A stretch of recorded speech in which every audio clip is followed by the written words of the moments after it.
پیارے بچوں، السلام علیکم۔ ہم نے پچھلی کلاس میں پڑھا تھا اللہ تعالیٰ کے کچھ پسندیدہ لوگوں کی صفات کے بارے میں۔ اس میں ہم نے محسنین اور توابین کے بارے میں جانا۔ آج ہم پڑھیں گے متطہرین اور صابرین کے بارے میں۔ متطہرین پاک صاف رہنے والے، وَيُحِبُّ الْمُتَطَّهِرِينَ اور اللہ پاک صاف رہنے والوں کو پسند کرتا ہے۔ بچوں، اس میں ظاہر اور باطن دونوں طرح کی پاکیزگی شامل ہے۔ باطن کی پاکیزگی یہ ہے کہ ہمارا عقیدہ اور یقین صاف ستھرا ہو، اللہ تعالیٰ پر پختہ ایمان ہو اور اس کے ساتھ کسی کو شریک نہ کریں، اس لیے کہ مشرک نجس اور پلید ہوتا ہے۔ اللہ تعالیٰ کا فرمان ہے، یا ایھا الذین آمنوا انما المشرکون نجس فلا یقربوا المسجد الحرام بعد عامہم ھذا۔ اے ایمان والو، مشرکین نجس ہیں، لہٰذا تم انہیں مسجد حرام بیت اللہ کے قریب پھٹکنے نہ دو۔ اس کے علاوہ ہمارا دل حسد، بغض، جھوٹ، مکر و فریب، خیانت اور بددیانتی، غیبت اور چغل خوری ایسی بری باتوں سے پاک رہے، اور ہمارا ظاہر بھی نجاست، غلاظت، گندگی اور پیشاب کی چھینٹوں سے صاف رہے، یعنی پاکیزہ دل اور صاف ستھرا جسم اور لباس بندہ مومن کی شان ہے۔ اسی بات کو رسول اللہ صلی اللہ علیہ وسلم نے اس طرح ارشاد فرمایا، الطہور شطر الایمان، یعنی پاکیزگی نصف ایمان ہے یا ایمان کی شاخ ہے۔ پیارے بچوں، اب آتے ہیں ہم دوسری صفت یعنی صابرین کی طرف۔ صابرین صبر کرنے والے۔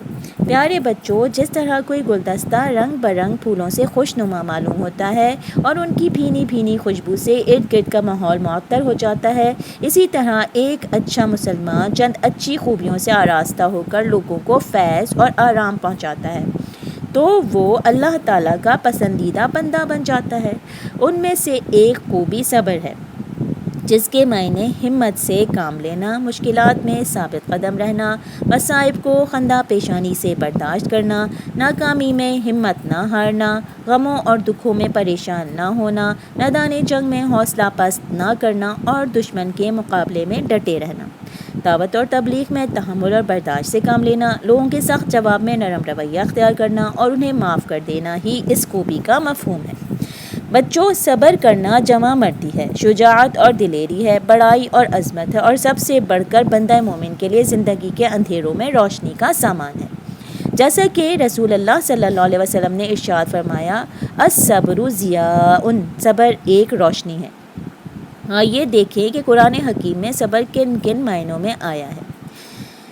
سچ اور حق بات پر مضبوط رہنا۔ بچوں، پیارے رسول صلی اللہ علیہ وسلم اور آپ کی دعوت پر ایمان لانے والے ساتھیوں کو مشرکین مکہ نے بڑا ستایا اور پریشان کیا، دکھ اور تکلیفیں دیں، مارا پیٹا۔ ان کا خیال تھا کہ یہ لوگ ڈر اور خوف سے ایمان اور اسلام کا راستہ چھوڑ کر کفر اور گمراہی کی طرف لوٹ آئیں گے، مگر آپ صلی اللہ علیہ وسلم کو اللہ تعالیٰ کا حکم ہوا، وَاصْبِرْ لِحُکْمِ رَبِّکَ فَإِنَّکَ بِأَعْیُنِنَا۔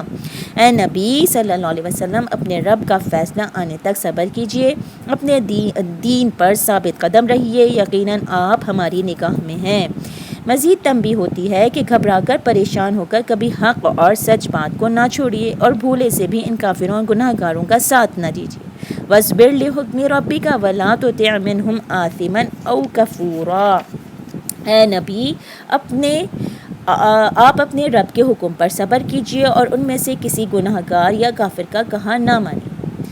اس کے بعد جان اور مال کا نقصان۔ بچوں، زندگی میں ایسے بھی ہوتا ہے کہ ہمارے پیارے رشتہ دار اور اپنے گھر والے، ماں باپ، بہن بھائی، چچا، ماموں وغیرہ اللہ تعالیٰ کے حکم سے فوت ہو کر سفر آخرت پر روانہ ہو جاتے ہیں، اور کبھی کھیتی باڑی، مال مویشی اور روزمرہ کے کاروبار میں نقصان ہو جاتا ہے۔ اس وقت غم پہنچنا فطری بات ہے، اور غم کی وجہ سے ہمارے آنسو بھی بہہ نکلتے ہیں۔ اس کے باوجود لوگ اپنے نقصان پر صبر کرتے ہیں اور صبر اور سکون سے یوں کہتے ہیں، انا للہ و انا الیہ راجعون، ہم اللہ ہی کے ہیں اور اللہ ہی کی طرف ہمیں پلٹ کر جانا ہے۔ ایسے صبر کرنے والوں پر نہ صرف اللہ تعالیٰ کی طرف سے اجر عظیم کی بشارت ہے، بلکہ وہ انہیں اپنے سایہ رحمت میں ڈھانپ لیتا ہے۔